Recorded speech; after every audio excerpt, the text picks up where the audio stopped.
Adom TV Badwam na o hye ye ne kwafo awie na AirtelTigo nso o ma ya de fi se minim de wo mo etumi ye nansen se de kwafo we ne niema enum ne ade sika no wo mo fa me ye ni kwa ne mo de boa wa pomoden ho nti wo mo de dwumadie foforo bi aba ye bekọ ho happy birthday Aisha Yakubu aka Afia Pretty wo Swaman dade so happy birthday nko emfa emmaw enti mewo AirtelTigo mpanifo nso ewa ha AirtelTigo touching lives eno na ye ba bedi ho enkomo sickle cell disease no na womo ebo ho dawro na mihira womo pi enti make say de na chese edina afa ne ni so me Nancy aso asiedu amrado Amrado yo ubusuani ana.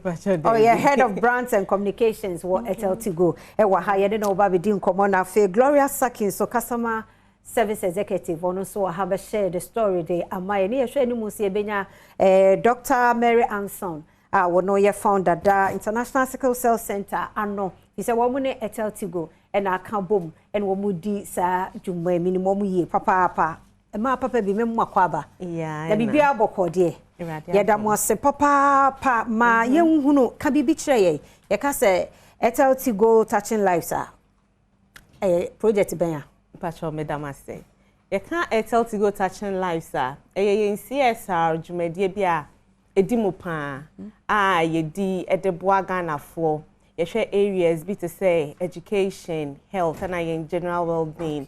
Into a banner, school, health, apomodin, and nesenia in life more ye be manaya simpler. Nature say AirtelTigo edimu akotine pa. Into afi ya nyama bebre ye ne GMB ladies no.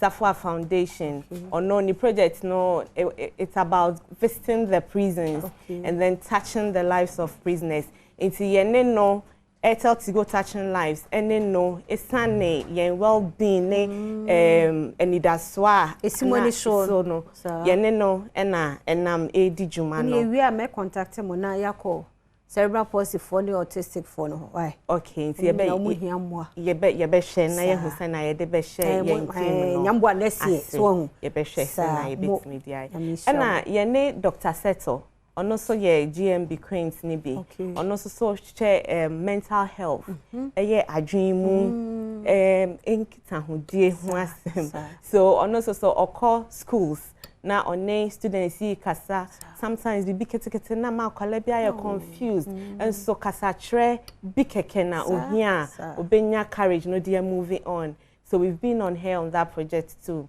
and now wedaga so ono so ne school for ne ema kasa about reproductive health and ne ema fichiko ho asem when they media beka say oh we dey say nya asem bia but a problem can make sure see AirtelTigo ene omedi se dwumadie nyina na this quarter no nia eti ani so ti ayewa ha no about sickle cell ne International Sickle Cell Center for aka boom na ye di dwumadie eba metimi a kire ehun nyama ne bebre enti no sir are you ready oh my ready because minim International Sickle Cell Center for me no more edijuma ti minim Dr. Anson ene Doris Benjamin yes minim one ne family ni nyina sa ti nyame hwramo if you say you mu sickle cell no but e ade e hadwen nti wo ko relationship bi mu a ma no nye wo ayi edikan ye hunu ye status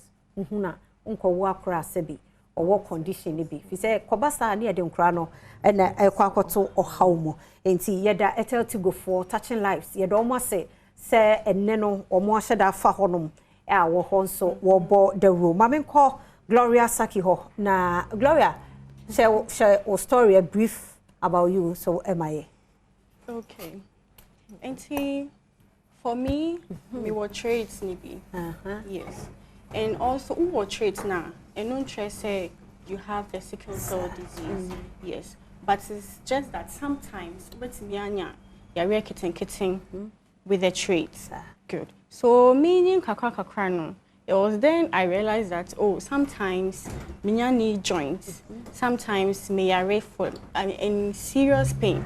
It be a 1 day, 2 days, yes. But then after, I think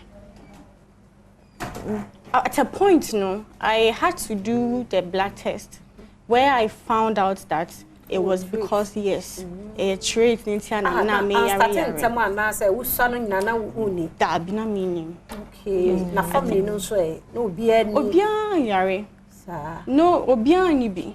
But one of my parents, amongst our traits ni back. Okay. Yes, but no obia yare. Me ma, me papa, me younger sister. Okay. It was me kwa na na ya. Once a while na banisa. But I no cry no man suspect bibia. My meaning. Okay. Yes, she knew it. But me, I didn't know. Yes. Okay. Yes. And it's around 2014, I made a blood test, where I got to realize that it was because of that. Okay. Good. And after that, I just learned how to take very good care of myself and me the DJ, me no monsieur. Yes. Me dia and mami nyari biom. Yes. Okay. And you're bad. And see, the whole year they are born of buying, and no, see, Yana Yadrin is when you're 18 now, we are sickle cell, ube near the Bimonia 60 years, or more the award or man or ma.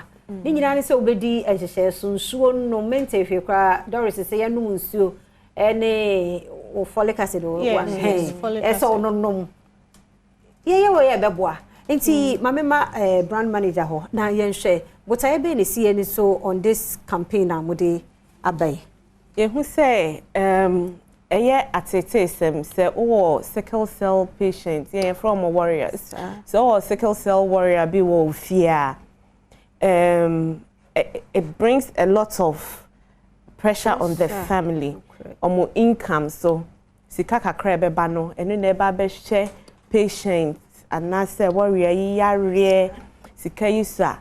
Ebu akrapa would nim krapo say yare ne wo ho but a draining mentally cause unim ade a how ba no crisis so ba ayi all times no enye easy anadwu bi a wada e ho ansa na omunya crisis no entini aye ne say ye be empower warriors no warriors ne nti ase say wunya yare bia anase bi wo mojamo a se bia ntre say and now no ya be and it does all hopa Dr. Mary ni ha but through our conversations no amaye who say enro say no eni bia ba enro bebre aba etimi boa omo emomu nyinche yaka folic acid ho asem sisi I was so funny like every day and it was so numuncio more it was so didi ye and for we duane sem endia agro intino I think we just want to empower, inspire warriors plus the people around them.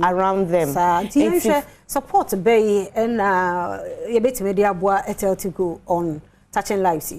Okay, so see I know educate education they see this upon say you be educate Ghanaians. Obian say yare na se wan kasanka se wo say what say yare na se say na okay o kware ahwe say ye nyina no ye betimi awo sickle cell patients and do we want to go ahead and do it? Do we want to try other methods that ye betimi a prevent say from education no ana ye koso ya videos ya radio recordings I be play with radio stations across the country so Dr. Mary Dimu Akotinpa on ne team of experts. Yes.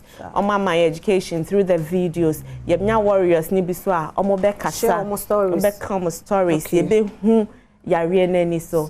Na yensi ye hu senya yebe bo ehun. Ye famu nsi ha. Yeda mwase. Ana bibi last one. Yeah, bibi so last one. Okay. Enti sisi ano ebe show ewo Adom TV. Oh, okay. Ebe show so what TV3. Adom TV ni etame yenka hano. Yenka hano. Hold on, let me just endorse it. Enti ebe show what TV stations ahodo Adom TV. Adom TV there no yes Saturdays 7 p.m. Near repeat on Fridays between the hours of 5 and 6. Another TV station send American no. Yamishra Mwate, Yabesa din Komobium, Yamishra. AirtelTigo phone, you know, Mudin Komo touching lives. Or the 4 years should be mammy. Or health the Fenia bro. Yet sponsors I say St. Andrew Senior High School, Kelke toothpaste, Kidney Ministry of Piwak, Natural Health, Media Fear, Amankwa, Tamaklo. Yada so my Kwabna Sante, or my most of Wabedi Cho share a Yesikasam, Ame Abna Sewa, or say, aha, why a crado, it's not senafi, yedinkom, or say, asari, why a crado, Emma yedinkom with Chenwo.